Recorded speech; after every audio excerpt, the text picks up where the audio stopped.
It's your dude Endo holding it down for All Good in the Hood. Big Cotton Promotions in the building. Industry Influence. You was on the panel tonight, my man. You did your thing and enlightened some of our fellow artists on what was really happening in the industry, man. You know what I'm saying? So, how you think tonight can definitely help artists in this industry?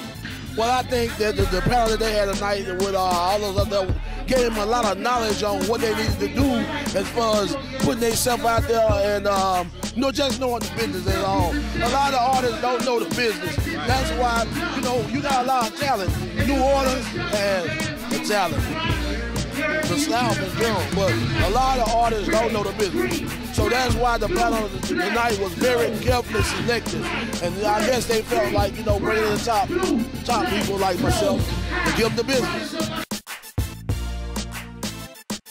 It's about unity. Unity, that's real important. On that note, that's what I was really about to ask you, man. Why now? Why do this? What's the main reason? Well, we had some of the most influential and powerful record labels in the South, in the industry, straight out of New Orleans, you know what I'm saying?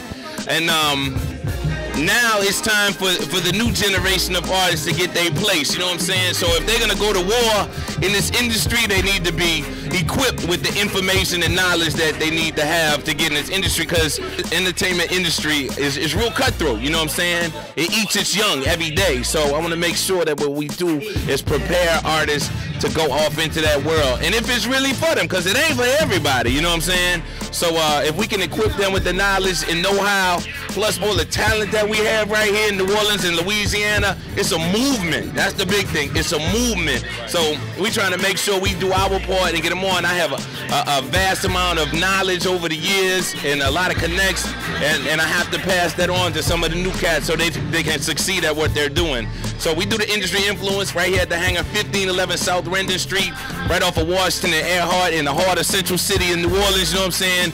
And we not only encourage New Orleanians, not only Louisianians, but all Southern artists, labels, filmers to come to this event. The first Monday of each month, we got a mixtape that comes out with it, and we just trying to break new ground and be trendsetters in the game, you know what I'm saying? And our real big goal, we want to have like at least three artists get major deals from New Orleans, you know what I'm saying? And hopefully we can get that to pop off in 08 real big, you know what I'm saying? I think we got the know-how, and we putting people in place, and we connecting the dots, and folks gonna get it, because we got way too much talent here. Artists gotta get out and promote themselves too.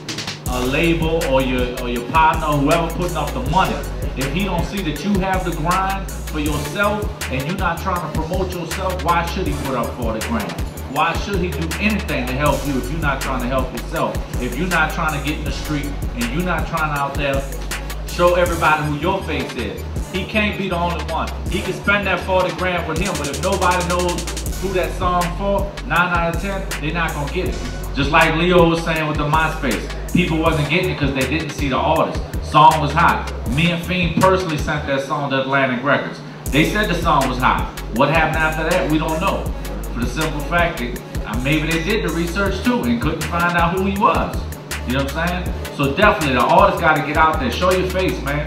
Don't be scared. I'm gonna add to that. Like, a lot of people bring me a lot of records, but if I don't see you in the streets out there trying to get it, if I don't see you at the club, if I don't see your flyers run, if I don't see your MySpace popping, if I don't hear people talking about you, I'm really not trying to go out there and carry you on my back. I want you to run alongside of me. And a lot of managers, I know, fall into the because I've dabbled with some management stuff, and it becomes quite often where the management wants it more than the artist wants it. That's a bad position. Artists, they feel like they go into the studio, okay, I got the hot song. It's not over there. That's the easiest part of the equation, is making the record. Now, the manager, he plays his role, but as soon as you finish, it's about getting out there and doing the grind work. Like Leo was saying, people are checking to see, okay, well, is this person as popular as they say they are? Because the record companies really don't care about you. You are an account at the end of the day. They don't care how great you look, how much sex you have, how many shows you've done. You are an account at the end of the day. Know this. And they can really care less about you. They just want to know, can you make their money? So it's important that you protect yourself with some folks up here, like lawyers and managers, but then at the same time, you have to be out there and get ready to work and get it, because they really don't care about you. Yo, one last thing to the label, you know what you are? A P and an N. P&L, you know what that means? Profits and losses. You wondering why they putting out that album? Oh, we gotta hurry up and get an album out this quarter, take this loss so we can write it off on taxes. And that's how they think. They think in dollars and cents.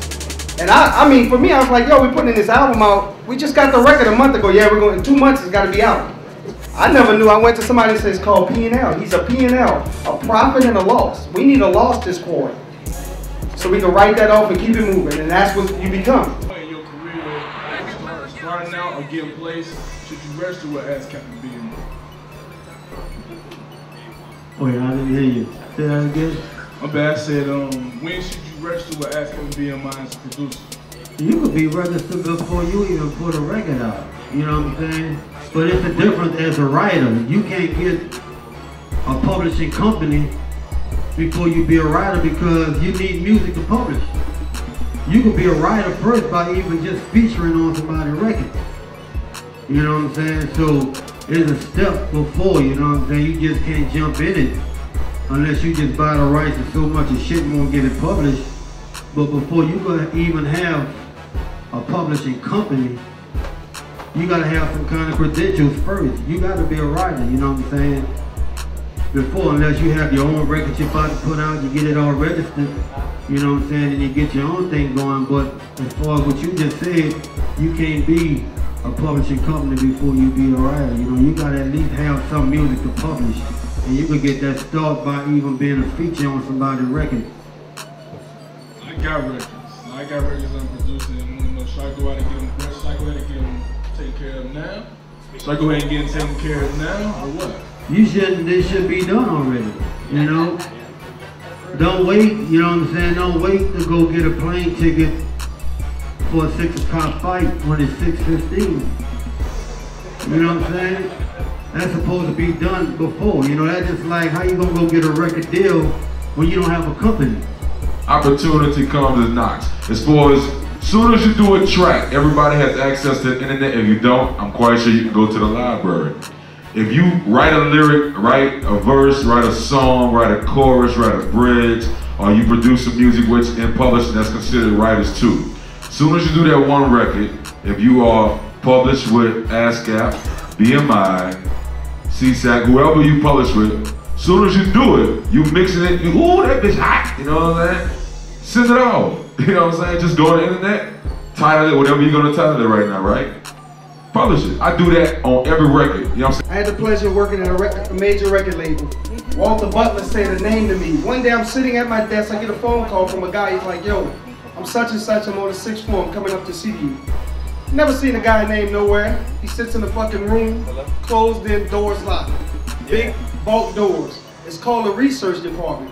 Every day he looks at radio stations and see what records they're playing from an independent artist. Walter, who called you today? From Universal. Corey, there's one instance, a guy named Corey Robinson. He wants to know who's the next hot cat. He's already looking at you before you even go to an A&R like Fiend that's sitting in a big office making $300,000. The guy came up to me and say, hey, who's Baby Boy? Artist from New Orleans. He said, yeah, I need more than that. I need you to help me call 5 people right now that you know that I need to talk to. They're already looking at you before. The biggest thing, and I'll give you an example, and I'm not dissing anybody, the Dizzy MySpace was a big record down here. Dizzy didn't research. When they called record stores, called people on the street random that they know, they couldn't relate his face to the music. That's the most important thing. You gotta put yourself in a position. Soulja Boy, when a name hit, you type it in, bam, he went to YouTube. He was a YouTube phenom. That was research and people could relate, put his face to it.